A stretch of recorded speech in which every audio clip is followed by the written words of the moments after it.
Bismillahirrahmanirrahim. Assalamualaikum warahmatullahi wabarakatuh. Halo rekan-rekan semua, kami dari kelompok 2 dari mata kuliah Psikologi Pendidikan yang beranggotakan Ibu Haji Awana dan saya sendiri Aimus Piko. Pada kesempatan kali ini, kami akan membahas salah satu materi dari mata kuliah tersebut, yaitu tentang gejala pertumbuhan dan perkembangan.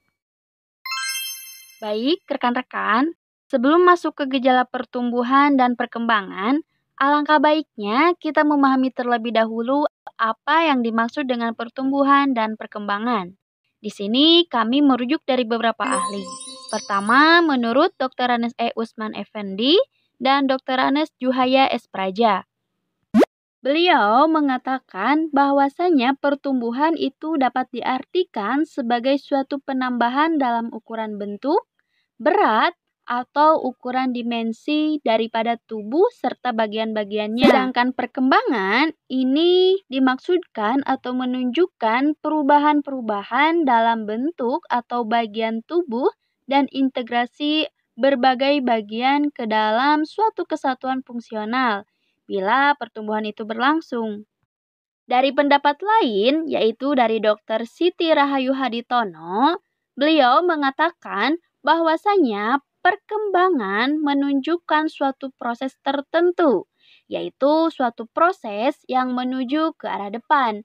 Dan ini tidak begitu saja dapat diulang kembali, seperti suatu pertunjukan sandiwara. Dari beberapa ahli yang telah dipaparkan tadi, maka dapat diambil suatu kesimpulan bahwasanya pertumbuhan dan perkembangan ini merupakan perubahan dan pertambahan yang terjadi dalam tubuh manusia, yaitu pertumbuhan ini dimaksudkan suatu perubahan-perubahan secara kuantitatif yang berhubungan dengan fisik.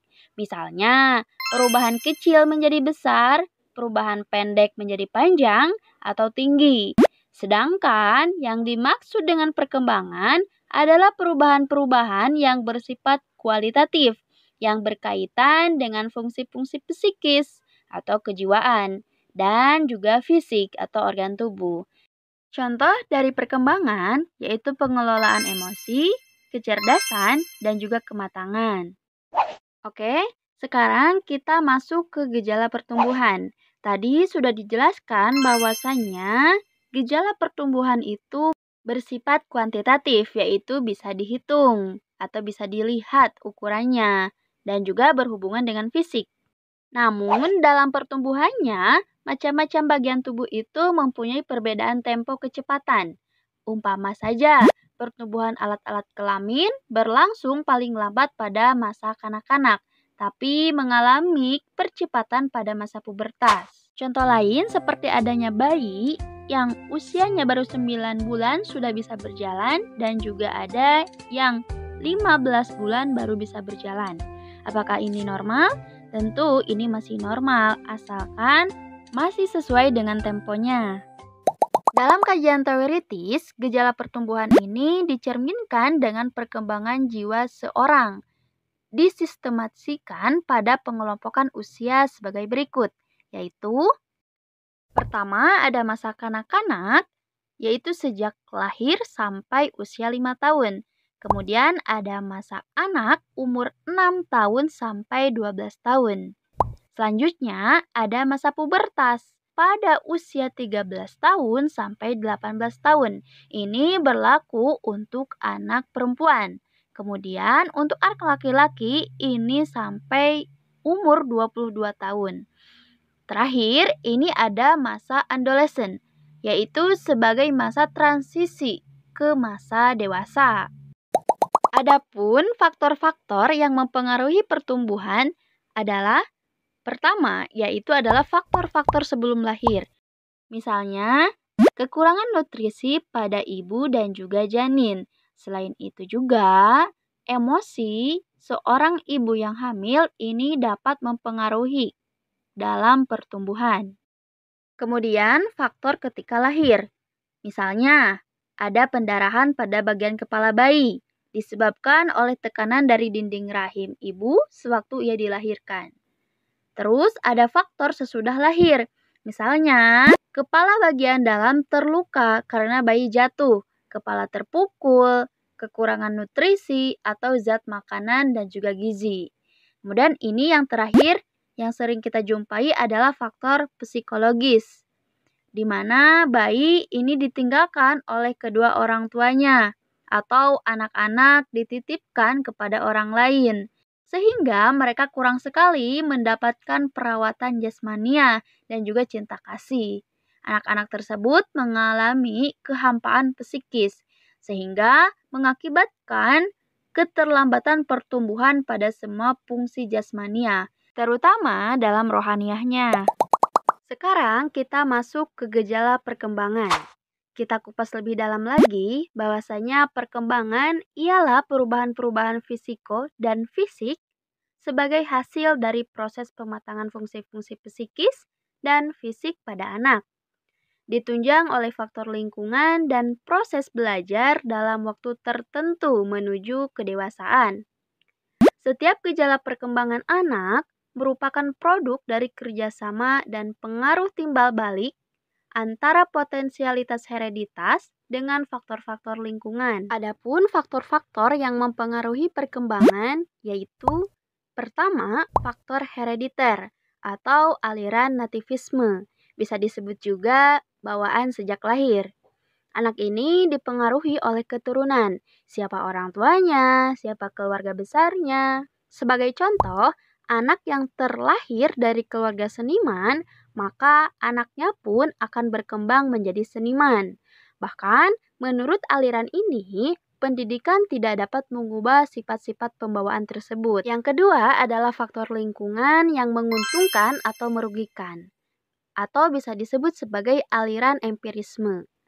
Hal yang paling terkenal adalah teori tabula rasa. Jadi, setiap anak yang dilahirkan itu seperti kertas putih, artinya semuanya bersih. Lingkunganlah yang akan mempengaruhi, sehingga si anak itu akan seperti apa ke depannya. Yang terakhir adalah faktor kematangan fungsi-fungsi organis dan psikis, atau bisa disebut sebagai aliran konvergensi, yaitu antara keturunan dan pengalaman tidak bisa dipisahkan. Kedua aspek itu sangat mempengaruhi untuk perkembangan anak ke depannya.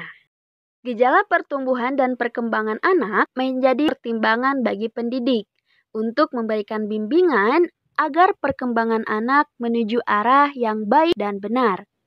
Adapun syarat-syarat utama dalam melakukan bimbingan tersebut yaitu pertama, pembinaan dilakukan dengan tanggung jawab, yakni dilakukan oleh orang tua, kemudian dilakukan oleh guru, baru diserahkan pada formal masyarakat yang ada di sekelilingnya. Yang kedua, pembinaan harus dilengkapi dengan sarana dan fasilitas yang memadai. Ketiga, pembinaan harus memiliki ketentuan. Hal ini perlu untuk menata adanya sistematika materi yang akan dipelajari, dikuasai, dan dimiliki oleh anak. Keempat, pembinaan harus menjadi perlindungan terhadap jiwa anak.